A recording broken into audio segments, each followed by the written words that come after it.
Olá pessoal, tudo bem? Se você chegou até aqui, muito provavelmente você assistiu a primeira aula. Estamos em teoria do conhecimento, racionalismo versus empirismo. Você deve ter visto a aula de Descartes, René Descartes, com seu discurso do método. Nós iremos continuar em Descartes, falando sobre o discurso do método, e veremos os empiristas, em especial John Locke, que diz que a nossa mente é como tábua rasa.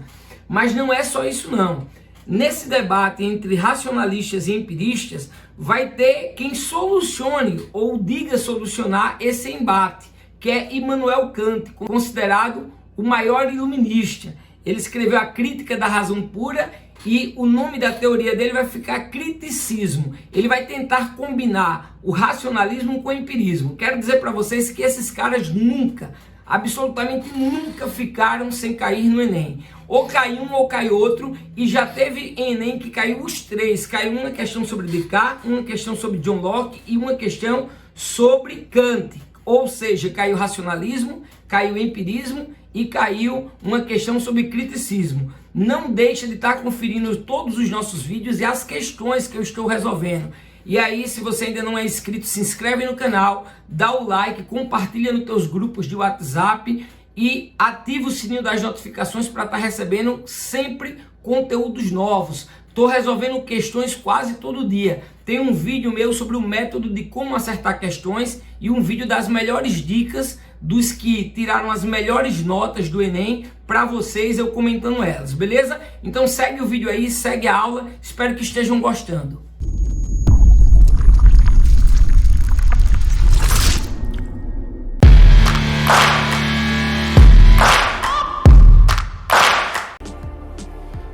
Vamos acelerar mais para não ficar muito longa a aula. Atente-se para o seguinte fato. Em Descartes, o ponto de partida da análise é o sujeito.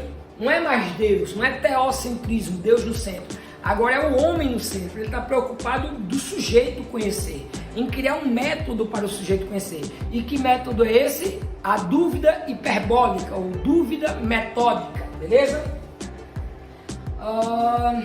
Sua análise parte dele próprio, isto é, do indivíduo que quer compreender o mundo. Não se esqueça também de que a dúvida metódica de Descartes torna-o profundamente cético no primeiro momento.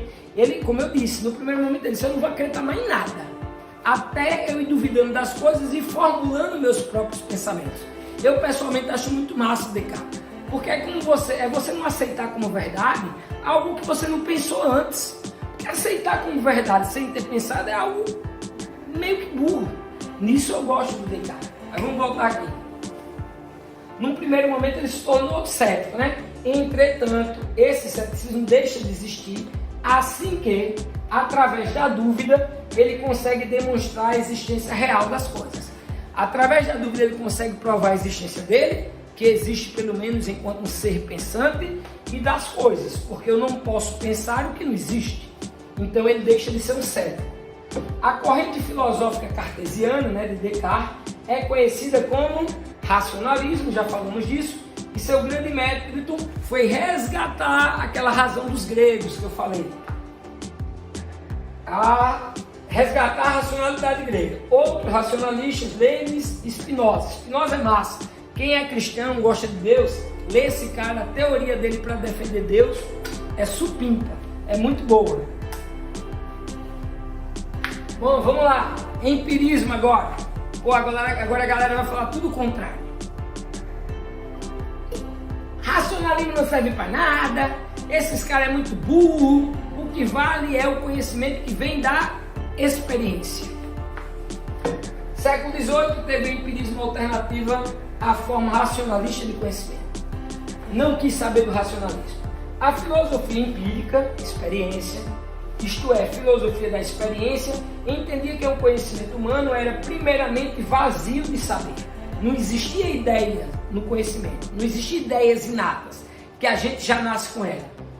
Acreditavam que o conhecimento humano era vazio no primeiro momento, como uma lousa limpa, como um quadro limpo, que não tem nada escrito. Através das experiências, intermediada pelos sentidos, o homem descobre, por exemplo, que a água é diferente do álcool, a razão tem o seu papel na formação do conhecimento, mas de uma forma secundária, frente aos sentidos. Lembre-se de que Aristóteles já tinha formulado algo parecido. Lembrar lá na minha aula que está no canal de filosofia da antiga, dos filósofos antigos, Aristóteles já tinha sido contra Platão. Que negócio de mundo dos sentidos? Enquanto Platão desvalorizava os sentidos, Aristóteles valorizava. Dica para o Enem. Volta. Então o que é que acontece aqui? Para os empiristas, nós nascemos sem nada, com uma folha em branco. O conhecimento que a gente vai colocar vai ser a partir das experiências sensíveis, da visão, da audição, do olfato, do paladar, que a gente vai tendo impressões do mundo e vai tendo conhecimento. Então eles são contra a ideia de que o conhecimento é inato, ok? Um dos indicadores da ideia da experiência como fonte de conhecimento da Idade Moderna foi o filósofo inglês Francis Bacon, foi um dos principais, cuja influência sobre os outros filósofos do Reino Unido foi fundamental. Entre os grandes nomes do empirismo ou filosofia da experiência, destacamos o inglês John Locke, que é o que a gente vai ver, e David Hume. Veremos os dois adiante. John Locke, por exemplo, disse que nós somos como tábuas rasas. O que é que ele quer dizer? Tira esse tábuas rasas, bota folha em branco, como se a nossa mente fosse uma folha em branco. Nascemos como uma folha em branco. Tudo que a gente vai colocando na folha, escrevendo, é mediante os sentidos. Então o conhecimento ele não é racionalista, ele é empirista, segundo Francis Bacon, um dos mais importantes, e depois defendido por John Locke e David Hume, os dois mais importantes. Hume ainda consegue ser mais importante do que Locke. Vamos ver John Locke? Somos tábuas rasas, a folha em branco eu já falei. Locke é mais conhecido por sua filosofia política. Locke, Rousseau, Maquiavel, Hobbes, todos esses fizeram filosofia política na modernidade. Cai muito, né? Não é pouco não, é muito no Enem. Ou cai eles, ou cai a teoria deles. Seja nas revoltas, nas rebeliões, enfim. Mas aqui nós vamos estudar o Locke falando sobre o conhecimento. Quando for a aula de filosofia política, aí eu falo sobre o que o Locke falou acerca da política. Mas vamos lá. Ele descreve a mente humana como uma folha em branco, na qual, por meio da experiência, vão sendo gravadas as ideias. Já falei. Portanto, Locke não acredita no inatismo, que as ideias já nascem conosco. Muito pelo contrário, ele discorda de Descartes.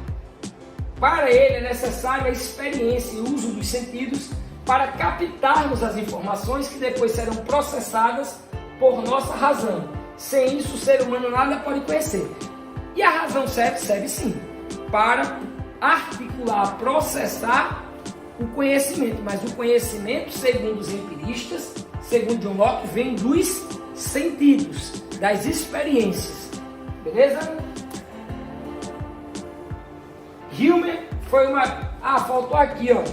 Mas aí dá do mesmo jeito, só faltou o empirismo de Hume. Hume foi o maior expoente do empirismo. Nós estamos estudando David Hume, o maior expoente do empirismo. Me perdoe que eu esqueci de colocar aqui o nome David Hume, mas não fica ruim não. Se para Descartes a razão é tudo, e por isso as ideias são inatas, já nascem com os homens, inatas aos homens, pois elas vêm em primeiro lugar para Hume. Isso era impossível, uma vez que o ser humano está submetido aos sentidos. Assim defende que as ideias são meros reflexos das impressões que obtemos do mundo exterior. Lembra daquela história? Tá bom, nasceu o controle. Como é que o controle surgiu se alguém teve que pensar o controle? Então a ideia de controle já existia. Hume vai dizer que não, que nada mais são as ideias do que reflexos de diversas impressões. O cara tem uma impressão de uma coisa com outra, aí teve a ideia do controle, mas ela não saiu do nada. Ela saiu porque ele viu outra coisa, viu outra, teve outra experiência, juntou tudo, aí disse, rapaz, eu acho que dá para fazer um controle. Entenderam? Mais ou menos assim. Por isso que Hume foi muito importante. Para Hume, causa e efeito não são necessariamente ligados entre si. Quem nunca tiver sofrido um ferimento jamais terá a ideia de dor relacionada ao ferimento, a não ser por uma crença desenvolvida a partir do hábito. que temos de acreditar e aceitar algumas coisas como verdades. Tem gente, mas eu tenho conhecimento sem nunca ter visto. O que você pode ter é conhecimento do que disseram que é, mas o conhecimento só é possível, segundo Hillman, que é um empirista, a partir das experiências. E mesmo as coisas que são feitas como inovação são por conta de experiências anteriores que as pessoas usaram e tiveram novas ideias. Tá aqui, empirismo David Hillman, o sentido antes da razão. Primeiro vem as experiências, depois vem a razão. Chavezinha só para a gente animar a aula. Eu não acredito em verdades absolutas. Veja aquela ideia do ceticismo de Descartes. Essa é uma verdade absoluta. Até para o cara que diz, eu não acredito em verdade nenhuma. Quando ele diz eu não acredito em verdade nenhuma, ele já está criando uma outra verdade, que verdade nenhuma existe. Você vê como o debate, para vocês verem como o debate, perceberem, como o debate filosófico, mesmo que em uma única frase, é tão dinâmico, ele é tão... Por isso que nós temos rigor nos conceitos, rigor no que falamos e no que escrevemos. Porque se o cara diz, não existe verdade, ele já criou uma verdade, de que a verdade não existe. Por que eu estou colocando isso? Porque nós veremos agora um cara que vai tentar solucionar o problema entre os racionalistas e os empiristas. Immanuel Kant, um alemão, nem é da França, nem é da Inglaterra. É o cara que vai tentar solucionar isso. Deixa eu acabar com o Hillman rapidinho. Olha aí o Kant. Deixa eu voltar que o Kant está aparecendo. Para ele, o espírito, segundo Hillman, o espírito enquanto substância não pode existir e tudo que não existe para os sentidos não tem validade como conhecimento, pois não pode ser experimentado. Só é conhecimento se puder ser experimentado, porque o conhecimento vem a partir das experiências, defendia Hillman. O empirismo de Hillman foi sem dúvida o mais importante entre todos, já falei, de maneira que influenciou muitos outros pensadores da época, principalmente o alemão Immanuel Kant, que foi o que eu falei. Tá aqui uma caricaturazinha do Kant, que é o cara que vai solucionar o problema entre racionalistas e empiristas. Vamos para o Kant, esse alemão. Antes do Kant, por que eu coloquei o iluminismo? Porque o Kant foi um dos maiores expoentes da filosofia, se não maior. A maioria dos livros é que ele foi o maior filósofo do iluminismo. E para lembrar para vocês, galera, por favor, prestem atenção. Isso todo ano cai no Enem.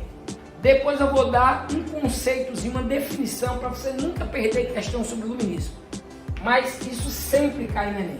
Então vamos ver rapidinho o iluminismo. Quando falar em iluminismo, anotem aí uma definição resumida, mas que dá para matar muita questão. Iluminismo é um conjunto de ideias contrárias ao antigo regime. Quem é o antigo regime? O rei e a igreja. Então, um conjunto de ideias que buscava destruir o antigo regime, os reis e a igreja. Era trazer a razão às luzes, trazer a humanidade às luzes racionais. Beleza? Depois a gente explica isso mais, pede auxílio do teu professor de história. O iluminismo foi um movimento filosófico e intelectual, vou ler mais do que explicável. O iluminismo foi um movimento filosófico e intelectual ocorrido na Europa, principalmente na segunda metade do século XVIII. Vejam, já está acabando a Idade Moderna, iniciando a Idade Contemporânea. Sempre que a gente tem esse momento de ruptura entre uma fase que está se deteriorando e a outra que está surgindo, isso cai demais no Enem, em qualquer prova de vestibular no mundo. Por quê? Porque isso representa a crise do mundo que está acabando e as saídas encontradas pela humanidade que acabam refletindo no que a gente é hoje. Então é de suma importância. Por isso que o iluminismo é um assunto estudado no mundo ocidental todo. E aqui não é diferente, sempre cai no Enem. Professor, quer acabar com o antigo regime? Quer o antigo regime? Na Idade Moderna, Idade Média, quem é que mandava? A igreja. Idade Moderna, quem é que passa a mandar? Os reis, a nobreza.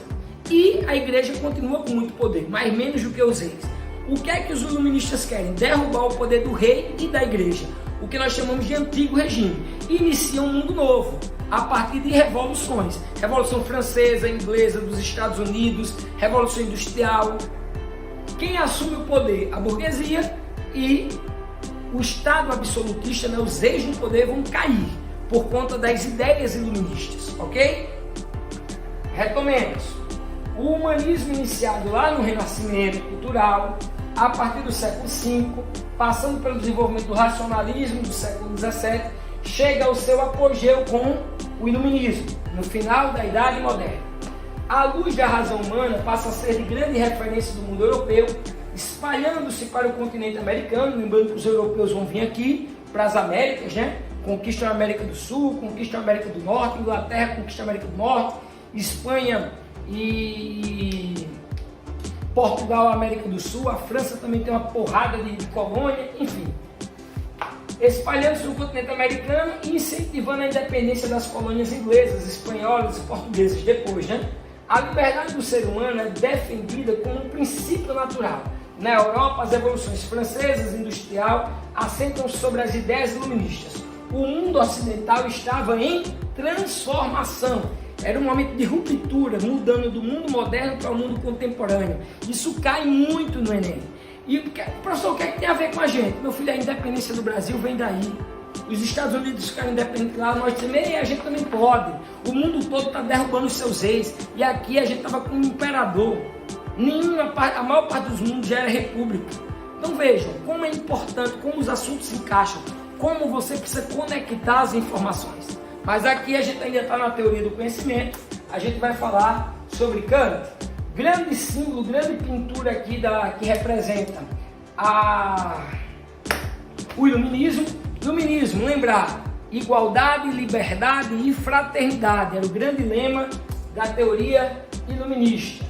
Muitos foram os filósofos de grande envergadura e que pertenciam a diversas áreas da filosofia, mas nenhum atingiria o reconhecimento universal de Immanuel Kant, o maior representante do iluminismo alemão.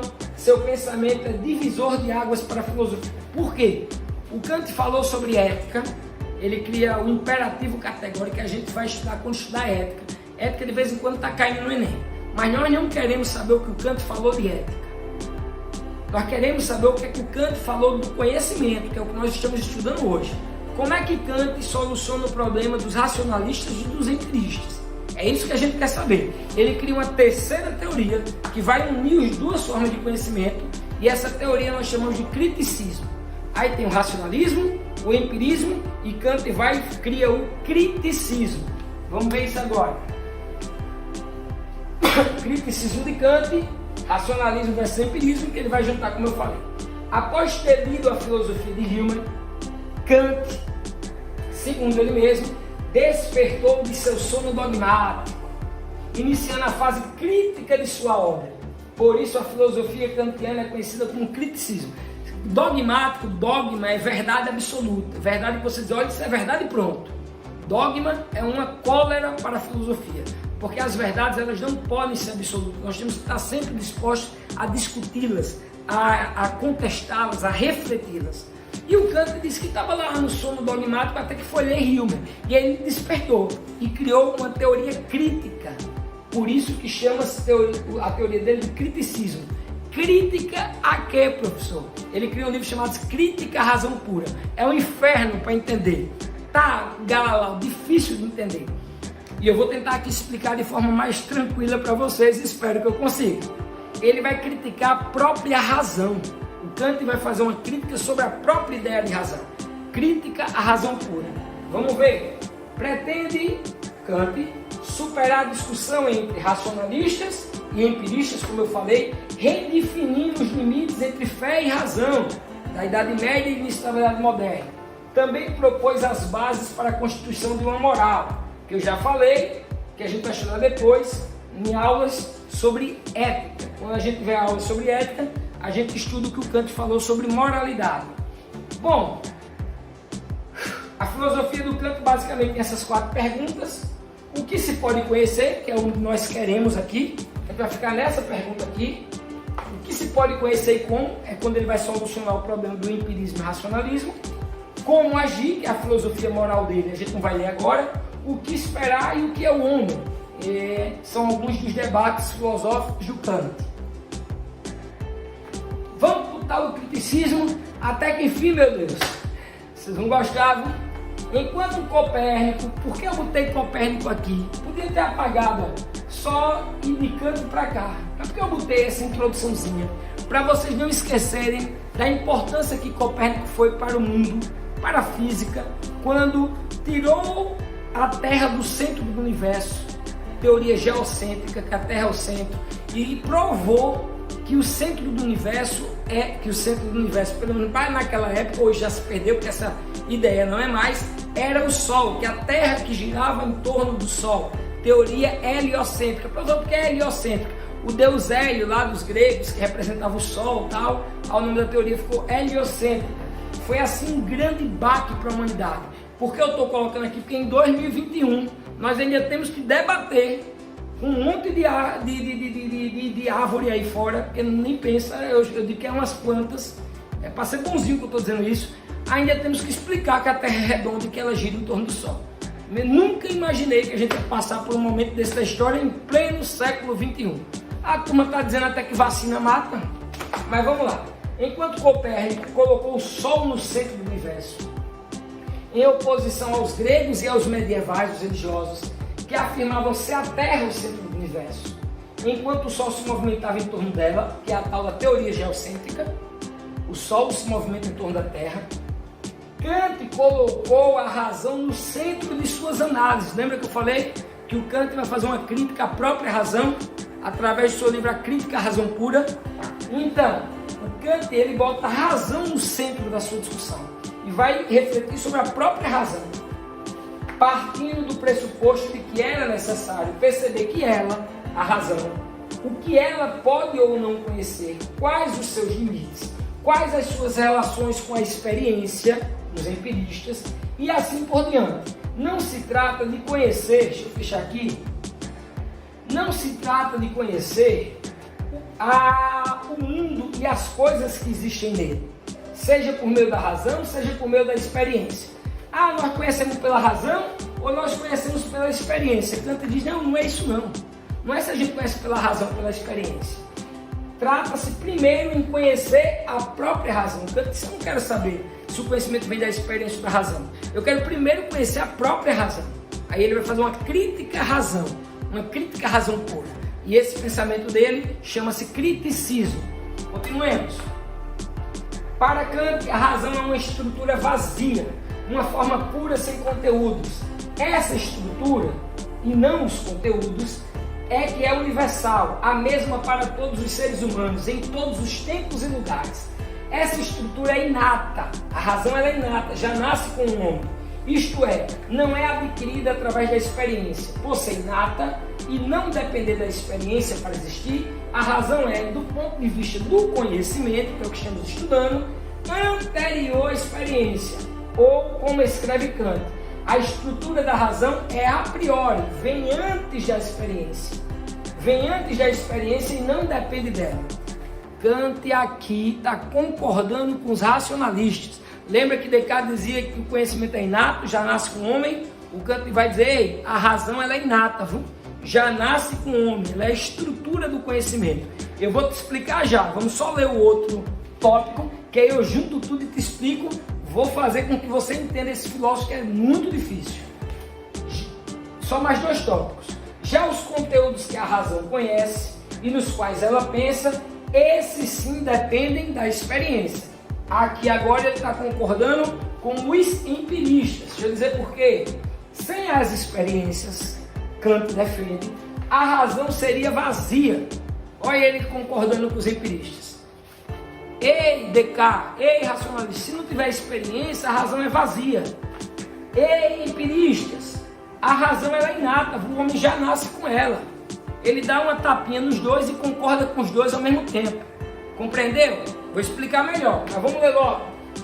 Sem as experiências, a razão seria vazia, inoperante, nada conhecendo. Assim, a experiência fornece a matéria, os conteúdos do conhecimento para a razão, e esta, por sua vez, fornece a forma universal e necessária do conhecimento. A matéria do conhecimento, por ser fornecida pela experiência, vem depois desta, e por isso é, no dizer de Kant, a posteriori. O conhecimento racional, sem o qual não há filosofia nem ciência, é então, conhecimento racional é o que, segundo Kant? É a síntese que a razão realiza entre a forma universal inata, que já nasce com o indivíduo, e um conteúdo particular oferecido pela experiência. Cansei, né? Cansou também? Achou difícil? Vamos com calma. Vou tentar explicar o Kant. Professor, e aí? Esse cara tá com os racionalistas ou tá com os empiristas, pelo amor de Deus? Tá com os dois e não tá com os dois ao mesmo tempo. Tá vendo aí? Você deve estar se dizendo, é por isso que filosofia é coisa de doido? Calma.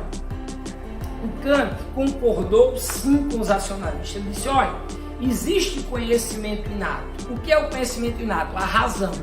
A razão ela já nasce com os indivíduos. Mas a razão ela não é o conhecimento em si. Ela é a estrutura que nós temos para receber o conhecimento. Perfeito? E esse conhecimento vem de onde? Aí o Kant diz, agora quem está certo são os empiristas. O conhecimento vem das experiências. A razão, essa estrutura, sem conhecimento seria vazia. E os conhecimentos sem a razão também não serviriam de nada, porque a gente precisa da estrutura racional para receber os conhecimentos. Isso a partir do que o Kant chamou de noção de tempo e espaço. Essa estrutura racional é noção de tempo e espaço. Tudo que você conhece é porque você tem as noções, essa estrutura do conhecimento de tempo e espaço. Por exemplo, se eu pedir para você pensar o nada, feche o olho e pense o nada, consegue? Teve um aluno miserável, aqueles alunos que sentam no fundão, que levantou a mão, professor, velho. Aí eu digo, diga aí, meu irmão. Ô, professor, velho, o nada é um escurão, né? Eu digo, a filha gorda, fechou o olho, viu escura, deixa de fuleiragem. Sabe por que vocês não conseguem pensar o nada, agora falando sério? Porque o nada nem tem tempo nem espaço, nem está dentro do tempo nem do espaço. Logo, segundo o Kant, ainda vai ter muita gente que vai falar, o Heidegger lá na frente vai fazer um livro chamado O Ser e o Nada, mas isso é lá para frente, aqui a gente ainda está em Kant. O Kant vai dizer que não dá para conhecer as coisas sem essa estrutura de tempo e espaço, beleza?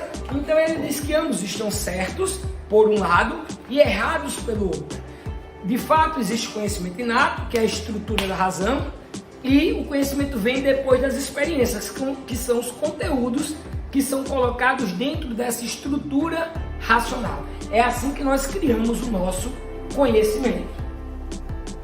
Oh, professor, e esse negócio de a priori e a posteriori? Isso era frescura e besteira. Se cair na prova é o seguinte, a priori o que vem antes, a posteriori o que vem depois. Para os racionalistas, o conhecimento é a priori ou a posteriori? A priori, porque ele nasce com os indivíduos.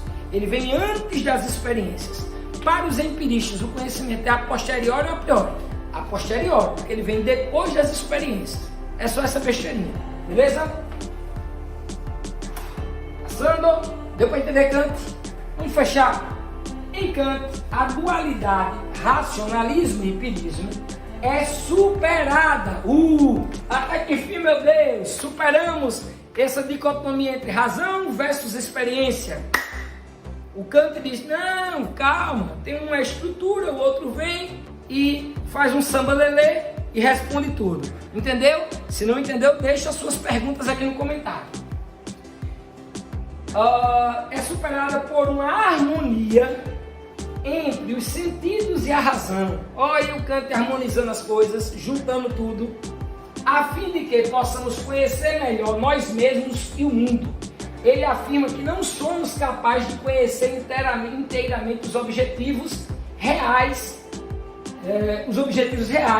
e não somos capazes de conhecer, e que o nosso conhecimento sobre esses objetos reais é fruto do que somos capazes de pensar sobre eles. Nosso conhecimento é limitado, segundo Kant, pelas noções de, olha o que eu expliquei, só para anotar para vocês aqui, ó, como o professor é bondoso, para vocês ficarem anotados, noções de tempo e espaço, ou espaço e tempo, tanto faz, inerentes à nossa razão e às quais estamos presos. A estrutura racional de tempo e de espaço recebe os conhecimentos vindo das experiências. Sem essa noção de tempo e de espaço, não adiantava a gente ter experiência. porque a gente não ia ter noção do tempo e do espaço, logo não ia conseguir organizar essas impressões que vêm pelos sentidos, pelo que vemos, pelo que cheiramos, pelo que ouvimos, pelo que sentimos de sabor. Inclusive, deixa eu concluir que eu ia soltar uma piada agora. A filosofia kantiana acaba sendo uma terceira via, racionalismo, empirismo, criticismo do Kant, uma terceira via, enquanto resultado de uma síntese juntando entre o racionalismo cartesiano e o empirismo britânico, sobretudo o empirismo de Hume. O criticismo de Kant é uma síntese do racionalismo de Descartes e do empirismo inglês, sobretudo o empirismo de David Hume. Beleza? Esse é o nosso Kant com a sua teoria criticista. Mentes brilhantes do meu coração, quem me acompanhou até aqui, quem ficou até o final, deixa um comentário aqui, pelo menos dizendo gostei. Professor, foi bom. Se não deixar, eu vou saber que nem assistiu até o final. E quero dizer para vocês, não esqueça de deixar o seu comentário sobre a aula, ativar o sininho da notificação, mandar para quem você quiser. Uma boa aula, repita aí. Se eu errei em alguma coisa, não tem problema, eu corrijo. Manda aqui embaixo, professor, acho que isso estava errado, eu vou lá e corrijo, beleza? Beijão a todos, uma boa aula aí para quem estiver assistindo. E leiam muito material e leiam todas as dicas que eu saí dando durante a aula para o Enem.